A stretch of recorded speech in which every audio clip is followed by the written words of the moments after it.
তাদের দিকে খেয়াল রাখবেন, কারণ একদিন আমরা বাবা মা হব বা হয়েছি, একদিন আমাদের বাবা মা মতো টাইম আসবে। তাই সকলকে আমার বিশেষ অনুরোধ, সকলেই বাবা মার দিকে খেয়াল রাখবেন। আর কি বলবো, আমরা অনেক দিন যাবৎ বসে যারা আছি, তো যতই মন খারাপ থাক না কেন, তারপরে হাসি মুখে বাড়িতে যতক্ষণ কথা বলি মনটা একটু ভালো লাগে। যদি আমার লাইফটা আপনাদের মনের ভিতরে একটু ভালো লাগে, অবশ্যই কমেন্ট করবেন, লাইক করবেন। আমি আপনাদেরই ভাই, আপনার ভাষায় কথা বলতেছি। হয়তো কথার মধ্যে আমার কোনো ভুল ত্রুটি হতে পারে, আপনারা ভাই হিসাবে, বন্ধু হিসেবে ক্ষমা করে দেখবেন। আমার মনের একটু রাগান্ত নিয়ে আপনাদের সাথে কথা বলতেছি। যারা আমরা প্রবাস থাকি না, আমরা ফ্যামিলির জন্য কতটুকু করি, শুধু আমি না, সবাই একটু ফ্যামিলি হাসি খুশি দেখার জন্য, কিন্তু তার মাঝে অনেক কষ্ট থাকে। কেউ বলতে পারে, কেউ পারে না। আমি একটু কষ্ট নিয়ে আপনাদের সাথে আজ লাইভে আসছি। আমার জন্য সকলে দোয়া করবেন। আমি একজন প্রবাসী, আপনাদের ভাই। সকলের কাছে আমার বিশেষ অনুরোধ, যারা আমার লাইভটা দেখবেন অবশ্যই আমার জন্য দোয়া করবেন।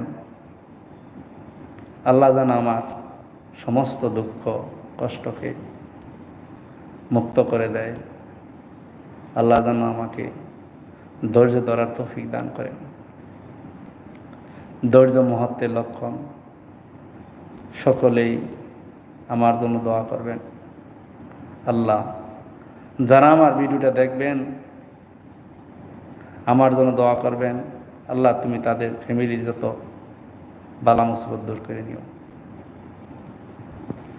পরিশেষে আমি আমার লাইফটা দীর্ঘায়িত করতে চাই না, কারণ আজকালকার মানুষজন দীর্ঘ লাইভ, দীর্ঘ ভিডিও এই সমস্ত পছন্দ করে না।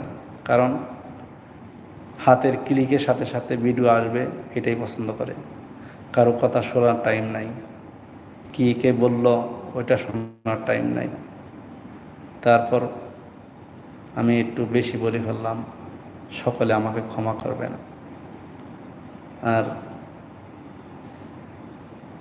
এই দুনিয়া মিশা ফাঁকি, শূন্য বালুর সার, তারি উপরে বান্দা বাড়ি, উঠায়া সব টিনের ঘর।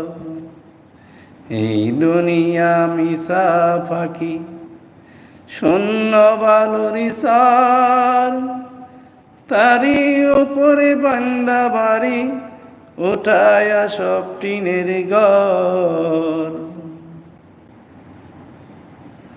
দেখেন, এই দুনিয়া একদম ক্ষণিকের জন্য কত কিছু করতেছি আমরা, আসলে কিছু না। চোখটা একটু চোখটা বুঝে দেখেন, সব অন্ধকার, কিছুই না। সকলের প্রতি আমার অনুরোধ, আমার লাইভটাকে শেয়ার করবেন, কমেন্ট করে যাবেন, আমার জন্য দোয়া করে যাবেন। মনের ভিতরে অনেক কষ্ট ছিল, বলতে পারলাম না, সব কথাই তো বলা যায় না। তারপর যতটুকু বললাম, একটু কষ্টটা আপনাদের মাঝে বেশি প্রকাশ করলাম না। সকলে ভালো থাকবেন, আমার জন্য দোয়া রাখবেন। সবার জন্য আমি দোয়া রাখি। আসসালামু আলাইকুম রাহমাতুল্লাহি ওয়া বারাকাতুহু।